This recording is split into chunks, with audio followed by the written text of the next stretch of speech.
Just wish you could sleep through the night without being jolted awake with the need to pee? Well, if this happens to you once in a while, it's probably no issue.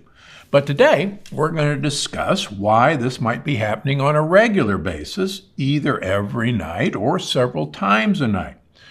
We'll start with men first, but women, stay tuned. This is for you as well. First of all, the most common, obvious cause of men getting up to go in the night is an enlarged prostate gland. Now, an enlarged prostate gland is incredibly common. 50% of men over the age of 50 actually have an enlarged prostate gland, and it jumps to 80% of men 70 and older. Now, even scarier, 1 in 9 men will deal with prostate cancer in their lifetime.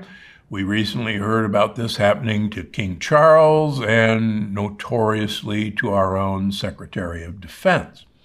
So it's a very common problem. Now, are there symptoms that you might have an enlarged prostate? First of all, one of the more common ones is you find yourself getting up once or twice at night to go pee.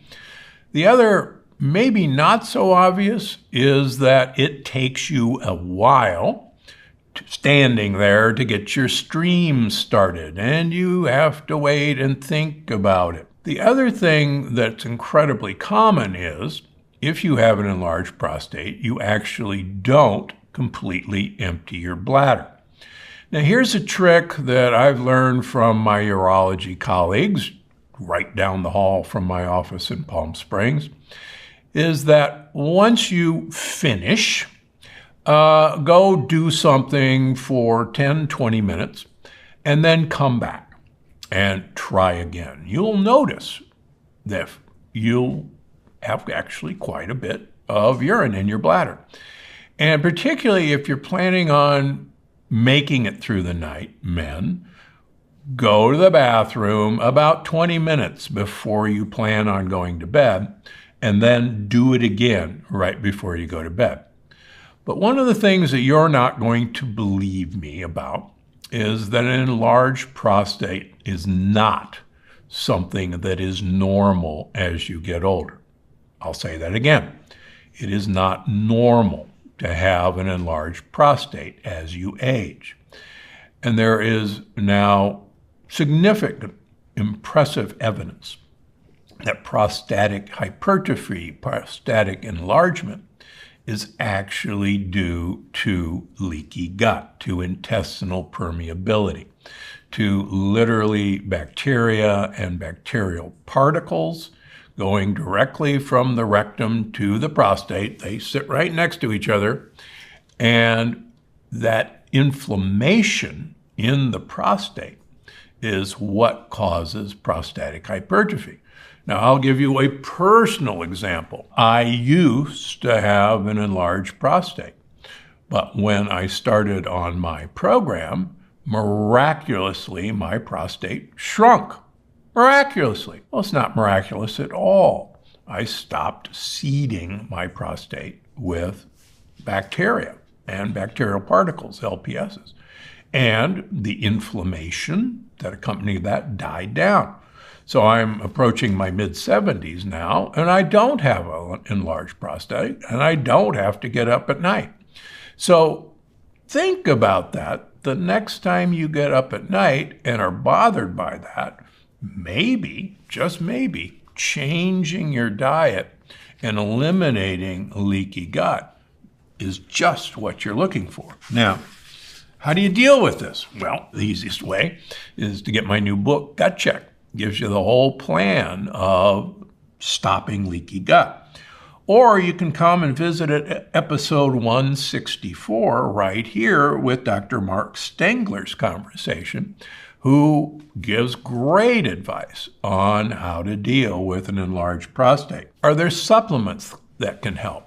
There are actually a number of interesting supplements on the market that are certainly worth trying, but you're not really going to impact the underlying cause of this. Are there foods to help? Well, the best foods to help are actually the foods that feed-friendly bacteria and avoiding the foods that are going to cause leaky gut. And just to reiterate, try to stay away from almost all grain products except millet and sorghum.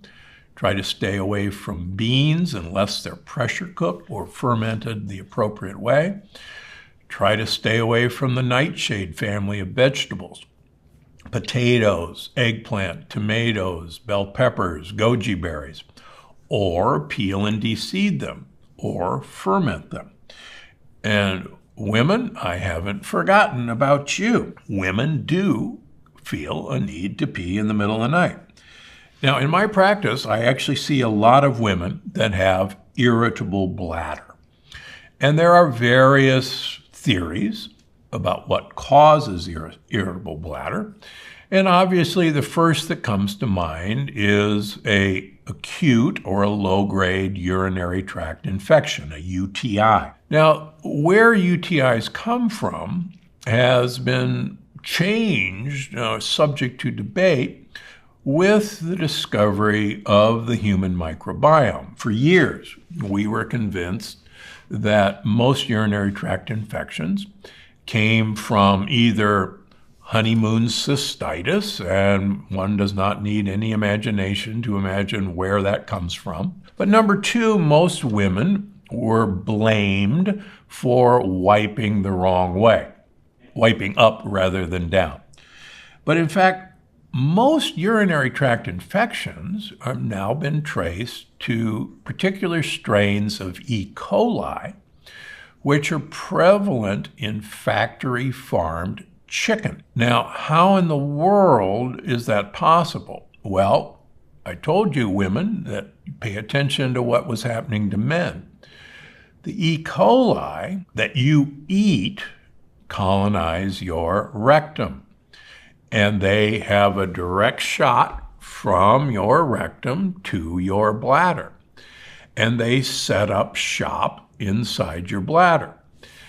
Now, what's interesting is that E. coli is capable of not only causing this bladder irritation and infection, but there are some fairly simple maneuvers to make these guys less likely to colonize your bladder. Everybody knows about the benefits of cranberry juice in urinary tract infections and avoiding urinary tract infections in women. But the active ingredient in cranberry juice is a compound called D-mannose. It's actually an interesting sugar molecule that coats E. coli that prevents them from establishing themselves in your bladder, establishing a biofilm. And I've found it particularly effective in my patients. So the dose is 500 milligrams, and I like people to take it at least twice a day, once in the morning and once at night. And it's been very, very useful in my practice. However, there are a lot of women, and men for that matter, who have irritable bladder that has absolutely nothing to do with a urinary tract infection. And what's been interesting to me is that many of my patients with irritable bladder are sensitive to a type of lectin that I've not written about in any of my books previously until gut check, because I didn't want people to think I was crazier than everybody thinks I already am. This class of lectins are called aquaporins, and there won't be a test. But aquaporins are present in potatoes, white potatoes. They're present in spinach. They're present in corn. They're present in soybeans. They're present in tomatoes, and they're present in bell peppers. Oh, and by the way, they're present in tobacco. You'll notice a number of the things I just named are nightshades. These are different than the regular lectins in that they can actually cause bladder irritation.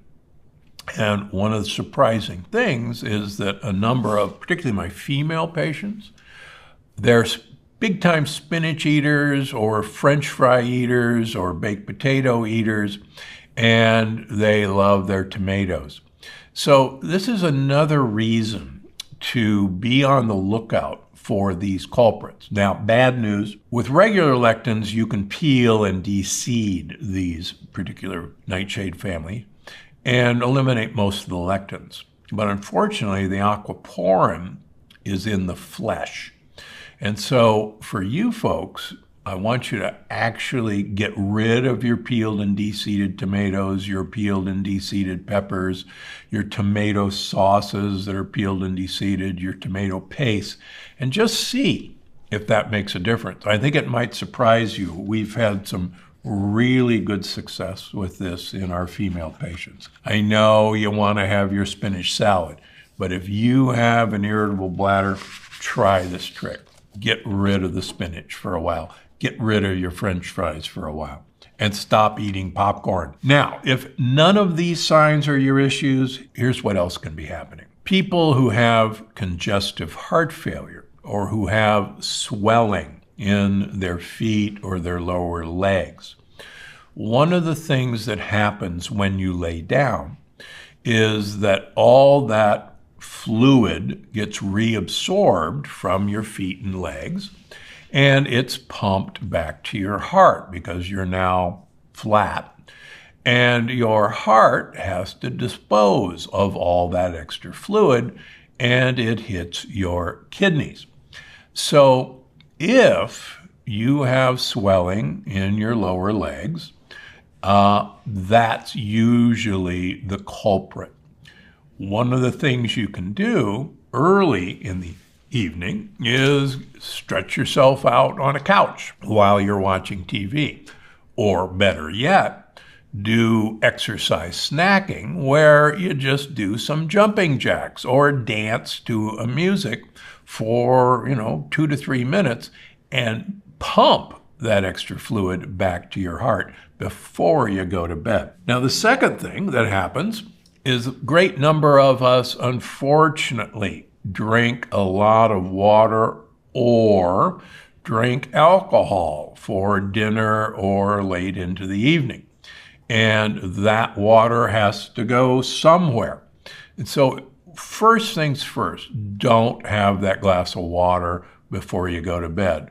Secondly, please stay up after drinking alcohol, because another thing that's going to really wake you up is that alcohol wearing off about 2 to 3 hours after you go to bed, and you'll be wide awake. Finally, many people unwittingly are woken up by sleep apnea and that sudden need to take a breath because, quite frankly, you've become hypoxic. You have low oxygen levels. One of the best ways, if your partner tells you you're snoring, please take that seriously.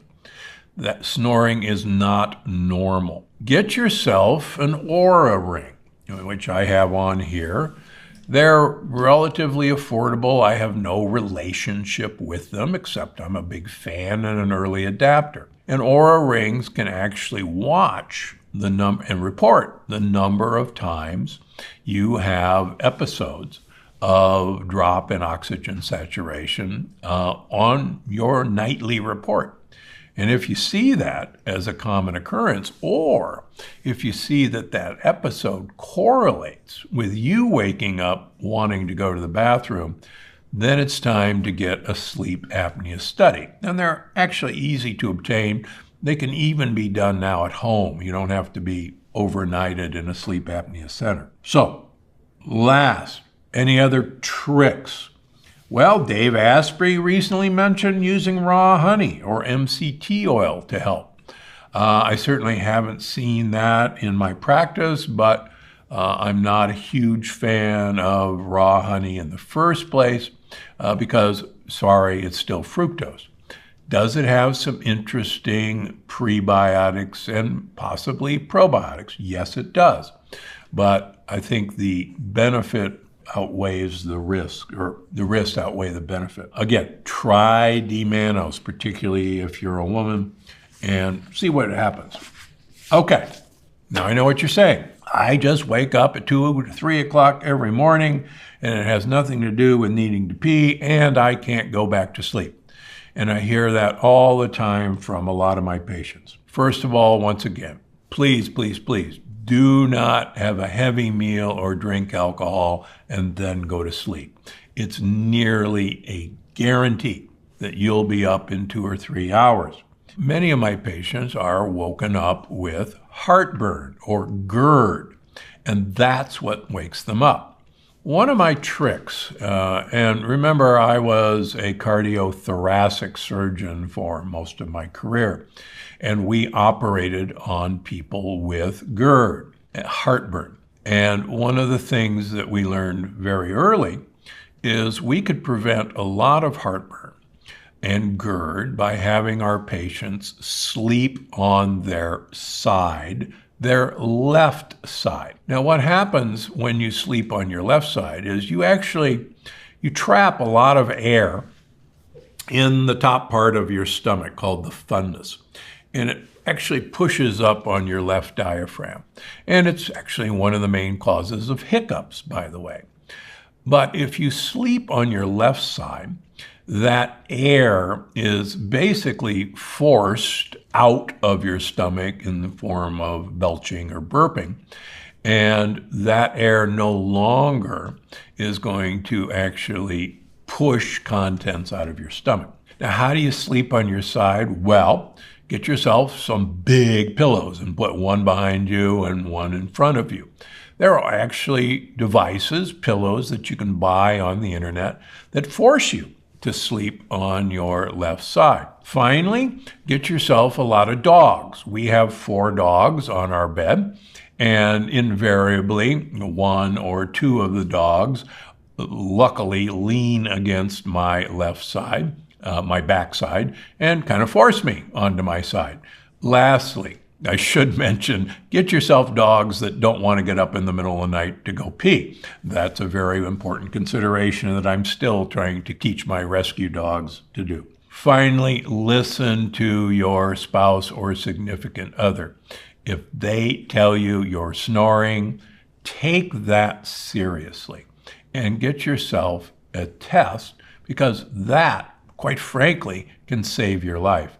And one of the classic signs of sleep apnea is this waking up at night and can't get back to sleep. Finally, it could be something very physiologic. Around 4 o'clock in the morning, normally, a hormone called cortisol, the arousal hormone, begins normally rising to get you ready for the morning. It raises norepinephrine, adrenaline, to get your blood pumping, to actually raise your blood pressure, so that when you step out of bed being prone, you don't faint when you fall out of bed. The other thing it's trying to do is mobilize sugar so that, believe it or not, you don't faint from lack of sugar when you get up, and you'll have plenty of glucose before you break fast to get you going in the morning.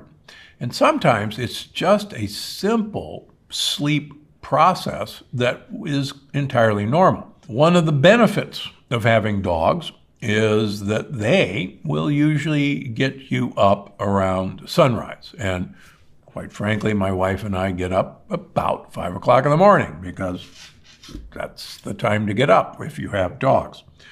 So those are the tricks. If you find that late morning, like 4 o'clock in the morning, 5 o'clock in the morning, you just can't get back to sleep, that's actually a sign that your cortisol is working properly. And a lot of times, get a dog and you won't have to fight it anymore. Now, if you're still experiencing all of this, please, please, please, this is something you do not want to ignore. Men, a big prostate can actually damage your kidneys because you do not empty your bladder properly and urine backs up in your kidneys. It's called obstructive uropathy. And it's a fixable condition that you want to fix, because I've seen too many men damage their kidneys, often to the point of no return because they put up with the fact that they have to get up 2, 3, 4 times a night because of this big prostate. So if that's you, go see a urologist or at least talk to your family doctor. More amazing episodes just like this one. Watch now to have your body absolutely convinced that there is not a famine, that things are ripe for having a baby or growing a baby or feeding a baby, and this is not the time for time-restricted eating.